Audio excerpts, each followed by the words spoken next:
Hello, আসসালামু আলাইকুম। কেমন আছেন বন্ধুরা? আশা করি ভালো আছেন। আমিও ভালো আছি। তাই সৌদি আরবের ব্যাপারে গত পরশুদিন একটা ভিডিও দিয়েছিলাম যে সৌদি আরবের পরিস্থিতি বেশি ভালো না। এক গাধা বলতেছে ভালো নয়, লাভ নিয়ে গেছেন কেন? ওই গাধার কাছে আমার জিজ্ঞাসা করে, গাধা আমি হচ্ছি ইন্টারন্যাশনাল ড্রাইভার।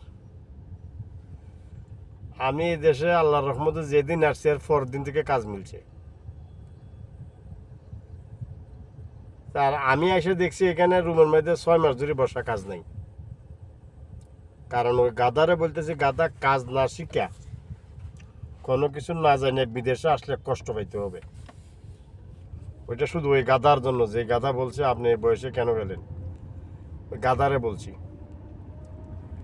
গাদা যদি ঘুমাই থাকি, যদি 8 ঘন্টার উপরে কাজ না করি, তারপরে 50,000 টাকা কামাইতে পারবো।